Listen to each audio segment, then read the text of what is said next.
My family mocked my dreams, then walked into my triumph.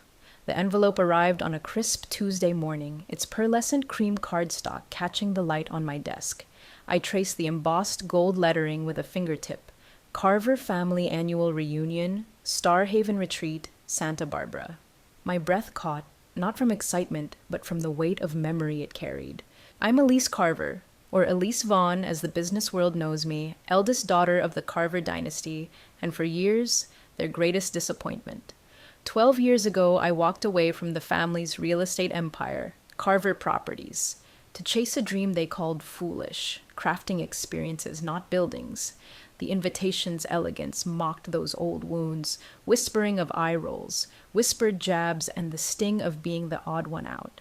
I leaned back in my chair, the Los Angeles skyline sprawling beyond the floor-to-ceiling windows of my office at Vaughn Experiences.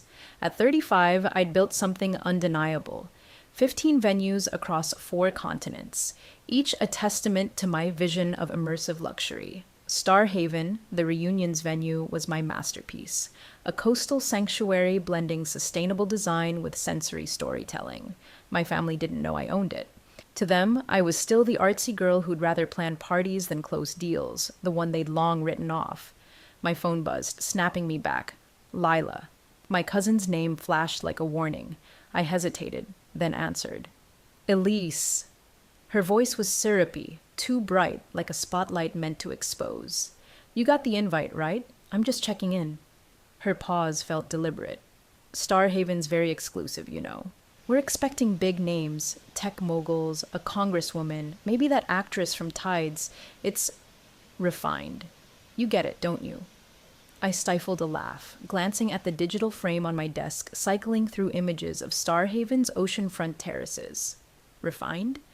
I'd designed every inch of that place, from the driftwood chandeliers to the lavender-infused welcome cocktails. Are you saying I'd embarrass you, Lila? I asked, keeping my tone light, though her words pricked like a pin. Oh, don't twist it, she chirped, but I heard the edge. It's just appearances matter. You're still at that little loft in Echo Park, right? Cute, but maybe next year, when you're, further along. That little loft was the Sparrow, my first venue, now booked solid a year out. It launched my empire, but Lila wouldn't know. None of them did. Maybe, I said, letting her think she'd won. Sounds like you worked hard to book Starhaven. Ugh, you have no idea, she boasted. I pulled every string. The owner, E. Vaughn, is practically a ghost, but their team? Total pros when they heard Carver. Of course they were. I'd personally greenlit her booking, at a 35% premium no less. Impressive, I murmured, my fingers brushing the invitation again. Must have taken real influence. Only the best for the Carvers, she said smug. Anyway, gotta run. Invites don't mail themselves. She hung up, leaving a familiar ache in my chest. Not anger, but the dull throb of being unseen. I stood, crossing to the window. Below, L.A. pulsed with life, unaware of the girl who'd once been told her dreams were too small. At 23, I'd left Santa Barbara with a degree in event management and a family convinced I'd fail. No Carver plans buffets, my father had scoffed, his voice echoing even now. But I did. I planned buffets, hauled chairs, soothed frantic brides. I learned every beat of the industry because I didn't just want to run events. I wanted to redefine them. Starhaven was proof. Lila thought she'd secured it with her name, but it was mine. Every sunset view, every hand-stitched linen. They'd walk into my world, oblivious, and I'd let them. For now. My assistant, Julian, poked his head in, tablet in hand. Reunion contracts ready. Want me to finalize? His dark eyes twinkled, knowing the secret I carried. I smiled, the ache easing. Not yet. I've got plans for this one. The invitation lay on my desk, a challenge and a promise. They thought I didn't belong. Soon, they'd see just how wrong they were. The hum of Los Angeles faded as I stood by the window, the invitation still lingering in my mind like an old song I couldn't shake. Lila's voice, dripping with condescension, had stirred something, a mix of defiance and pride that burned low and steady. I wasn't that 23-year-old anymore, the one who'd packed a suitcase and left Santa Barbara with nothing but a degree and a stubborn dream. I was Elise Vaughn, architect of moments, and Starhaven Retreat was my proof. My family thought they'd rented my crown jewel with their name, but every detail of that booking bore my signature. The irony tasted sharp, like the first sip of a martini. I crossed to my desk where a sleek monitor displayed Starhaven's latest guest reviews. Transformative, flawless, a place that feels alive. My chest swelled, not with arrogance, but with the quiet certainty of someone who'd built something real. 12 years ago, I'd started at the bottom, coordinating backyard weddings and corporate luncheons. My hands calloused from stacking chairs, my nights spent sketching ideas on napkins. The Carvers saw it as failure. Elise wasting her potential, but I saw a classroom. Every spilled drink, every last-minute crisis taught me how to craft experiences that didn't just satisfy, but lingered in the soul. My first venue, The Sparrow, was a gamble. A rundown loft in Echo Park I'd transformed into a haven of exposed brick and candlelight. I'd poured everything into it: savings, sleep, sanity. The family scoffed when I invited them to the opening. A hobby, my father called it, his voice heavy with disappointment. Only Nora, my younger sister, showed up, wide-eyed at the packed house. That night, as guests danced under string lights, I knew I'd found my path. The Sparrow wasn't just a venue, it was my laboratory, where I tested ideas, sensory storytelling, eco-conscious design that would define Vaughn experiences. Now, at 35, I owned 15 properties, from a cliffside pavilion in Bali to a glass-walled conservatory in Oslo. But Starhaven? That was my heart. I sank into my chair, pulling up Starhaven's booking file. Lila's name stared back, attached to a contract I'd approved with a grin. She'd requested the full coastal package: private beach dinners, custom floral arches, a string quartet at sunset. The rate? A cool 35% above market, a Carver surcharge I'd slipped in for fun.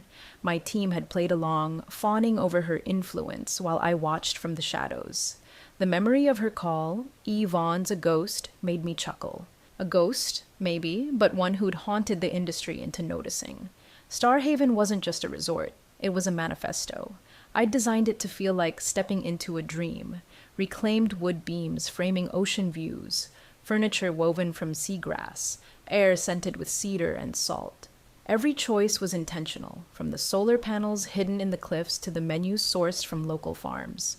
It had won Global Retreat of the Year twice, yet my family thought it was Lila's coup. The thought sparked a flicker of mischief. Let them preen. Let them think they'd conquered my world. They'd learn soon enough. My phone pinged, a text from Julian, my assistant, who'd been with me since the Sparrow. "Reunion prep meeting at 3. Need you there? Or are we still playing spy?" I laughed, typing back, "Spy for now. Keep them guessing." Julian knew the truth about Starhaven, about me. He'd seen me cry over permits, cheer over sold-out weekends, and now he was my right hand, as invested in this moment as I was. I leaned back, picturing the reunion. The Carvers would arrive in their tailored suits and borrowed glamour, oblivious to the stage I'd set. I wouldn't just attend. I'd orchestrate. Every light, every note, every bite would carry my touch. They'd revel in their luxury, and when the time came, I'd step forward, not to gloat, but to reclaim the space they'd denied me. A knock broke my reverie. Julian stood at the door, tablet in hand, his lanky frame filling the doorway. "Boss, you sure about this?" His voice was warm, teasing, but his eyes held a question. "You could just tell them now. Save the drama." I grinned, shaking my head. "Where's the fun in that?" My fingers tapped the desk, restless with possibility. They've spent years thinking I'm nothing. Let them walk into my house first. Julian raised an eyebrow. "Your house, huh? Pretty big house." He swiped his tablet, pulling up Starhaven's blueprint. "You gonna give Lila the penthouse or the broom closet?" "Broom closet's tempting," I said, laughing. "But no, I'll let her shine. Right up until she doesn't." The thought settled over me like a warm coat. This wasn't about revenge, not really. It was about truth, about standing in my own light after years in their shadow. I turned back to the window, the city glittering below. The girl who'd once flinched at her father's disapproval was gone. In her place was a woman who'd built an empire, brick by brick, dream by dream. Starhaven wasn't just a venue, it was my answer to every doubt, every slight. And soon, it would be theirs, too. The days following Lila's call melted into a flurry of preparation, each task honing my focus like a blade. Starhaven Retreat wasn't just the venue for the Carver Family Reunion, it was my canvas. My chance to repaint a narrative they'd clung to for years. From my Los Angeles office, I orchestrated every detail with the care of a composer. The menu featured heirloom tomato tartlets and seared halibut, paired with crisp Santa Ynez Valley wines. The decor, hand-blown glass lanterns and wildflower arches, mirrored Starhaven's coastal heartbeat. Even the lighting, shifting from amber dusk to starry blue, carried my touch. I'd spent years mastering the craft of seamless moments, and this reunion would be my silent triumph. Yet old wounds simmered beneath the surface, sharp as thorns.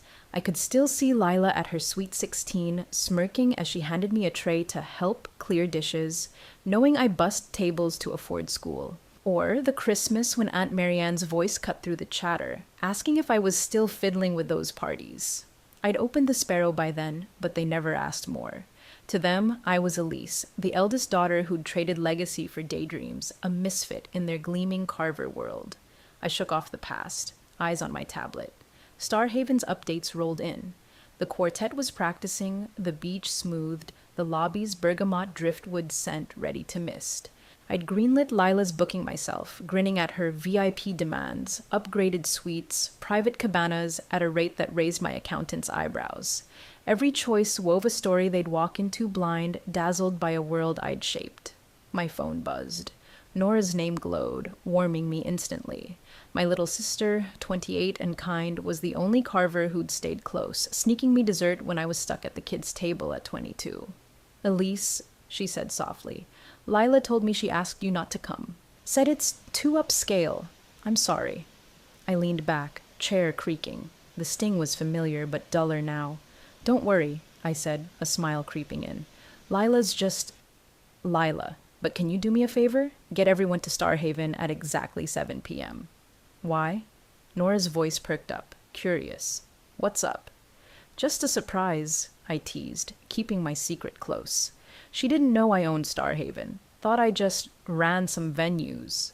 But her trust was enough. "Okay, but no crazy stunts," she laughed. "No confetti bombs?" "No guarantees," I shot back, grinning. Hanging up, I felt steadier, anchored by her belief in me, even if she didn't know the half of it. Another memory flickered. Lila's gala 3 years back, some half-hearted charity event. Fresh from opening a Tokyo venue, I arrived to a staff name tag. Lila's oops giggle didn't hide her jab. I'd owned 7 properties, but I worked the event, guiding caterers while she preened. That night, I swore I'd stop justifying myself. They didn't see me. I didn't need them to. Julian poked his head in, mock frowning. "Trouble, boss. Lila wants a red carpet entrance. Non-negotiable, she says." I snorted, picturing her posing like a diva. "Give it to her. Black carpet, gold posts, double the price." "Diabolical," Julian chuckled, tapping his tablet. "Why not tell her now? End her reign?" "Nah," I said, fingers tapping restlessly. "Let them dream a bit longer." The thrill wasn't cruel. It was alive. I didn't want their shame. I wanted their eyes open. I stood, glancing at a photo. Starhaven's opening, me toasting my team. The Carvers hadn't come, but I'd felt complete. Now I'd step back into their orbit. My laptop showed the timeline. Toast at 7:05, music swelling at 7:10, truth at 7:15. They'd expect Lila's victory. They'd get mine. The reunion evening crept in like a tide, calm but unstoppable. From my suite atop Starhaven, I watched security feeds spark to life. The Carvers streamed through the lobby's sea glass arches, a flurry of silk gowns and crisp suits, their chatter bouncing off my walls. By the window, the Pacific yawned dark and vast, my reflection steady in a tailored emerald gown, Vera Wang, though they'd scoff at the idea I'd wear it. My pulse hummed, not with fear, but with the thrill of a moment I'd shaped. They thought this was their stage. Soon, they'd see it was mine. The screens caught Lila first, striding in, her red dress demanding eyes. "Lily's face forward!" she barked at my staff, playing queen. I grinned, zooming in. She posed by my driftwood sculpture, snapping selfies. My father followed, silver hair gleaming, shaking hands with Uncle Theo, both flashing Rolexes and smugness. Cousins and aunts clogged the valet with gleaming cars, moving as if Starhaven was theirs, blind to my fingerprints on every detail. I touched my gold cufflinks, a team gift after Starhaven's first award. The old pain lingered, faint but real, yet it no longer owned me. I'd built beyond their judgment, and tonight wasn't about revenge. It was about standing in my truth, showing them the woman they'd dismissed. "Ready," Julian said, stepping in, tablet aglow. His navy suit swapped his usual grin for quiet pride. "Staff set. Need security if Layla goes full diva?" I laughed, tension easing. No, they'd die before denting their image. I glanced at the feeds, Cousin Jasper flirting with a server, his wife glued to her phone. Let them relax. It'll hit harder. Hit? Julian smirked. You're rewriting their reality. That's magic. His words warmed me. Magic was right. Every venue, every moment I'd crafted led to this peak. Downstairs, the pavilion thrummed. Champagne clinked, Vivaldi soared, and Lila bragged by the oyster bar. I told them Carver gets what Carver wants. I caught it through a staff earpiece. My father pitched to a tech mogul. Aunt Marianne raved about my decor to a politician's wife. They shone in their bubble, clueless of the stage beneath them. At 7:10, Priya, my manager, approached Lila, smile firm. "Ms. Carver, an issue with your booking," she said clearly. Lila's laugh sliced the noise. "Impossible. I handled it myself." "The owner left notes for tonight," Priya countered. Lila scoffed, waving a jeweled hand. Vaughn doesn't sweat details. I secured this." Cousins smirked, expecting her win. I smoothed my gown, heart steady. Showtime. The elevator felt like a held breath. Pavilion doors opened, my heels soft on wood. Eyes flicked my way, stranger, nobody, until I spoke. "Actually, Vaughn cares deeply," I said, voice clear, stepping under a chandelier's glow. Silence crashed down. Lila's glass froze. My father's confidence wavered. Nora grinned from the back. "Elise?" Lila faltered. "You're not. You said I'd shame you," I cut in, "but I'm not crashing. I'm hosting." Julian tapped his tablet. The LED wall blazed. Owned by Elise Carver Vaughn, Vaughn Experiences. My venues, Bali, Oslo, flashed vibrantly. Gasps echoed. Lila's glass shattered, sharp in the hush. "Impossible," she choked. "Want my card?" I held up my clutch. Vaughn embossed. "Or deeds." My father neared, stunned. "You own this?" "And 14 more," I said. "Starhaven's where I proved you wrong." Hurt flared but held firm. To Lila, "The sparrow you mocked, my cornerstone." Julian passed folders. My story, their bill. Lila gaped. 35% over market? Carver Premium, I said. Nora's laugh sparked others. I faced them all. No Carver plans events? I don't. I own them.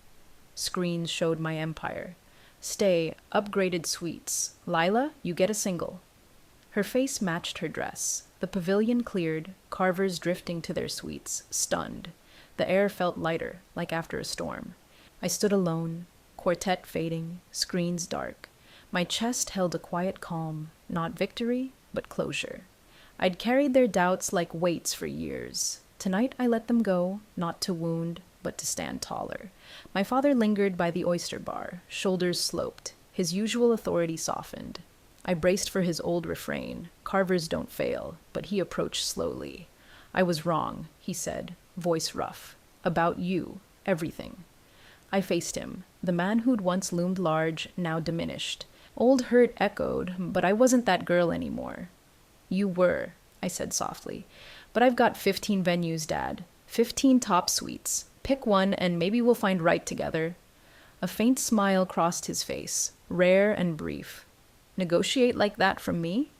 "The bottom," I replied. "You never had to." He nodded and left, a door ajar, not forgiveness, but a start. On the terrace, ocean breeze cooled my skin, Starhaven's cliffs below, waves steady as breath. Lila's shock, their silence, it burned bright, a memory to keep.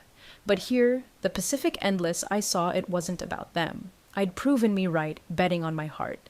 Julian joined me, tablet gone. Some show, he said, railing leaning. Priya says Lila's whining about her room.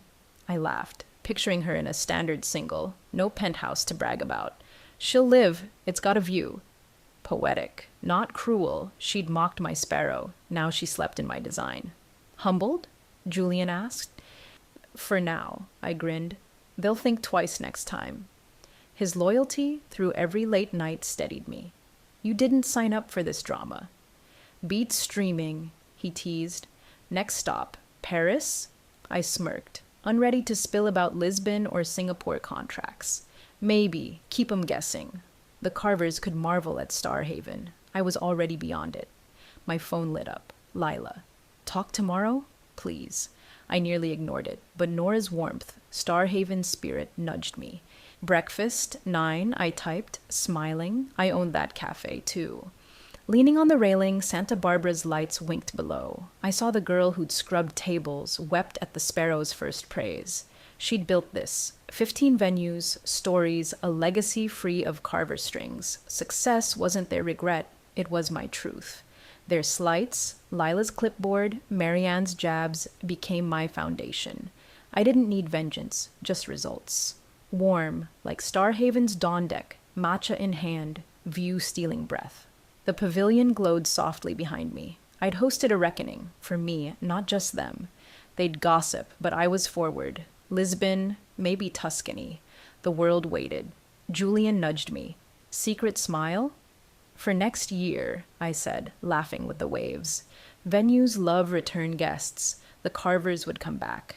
In my suite, heels off, Starhaven shone in the glass. I was Elise Vaughn, dreamer, builder. They didn't invite me, so I made my own world. Tonight, they entered it. Build anyway, I'd tell you. Doubt's just bricks. When they see you, it's not your shout. It's what you made. I'm here, cheering, with your view.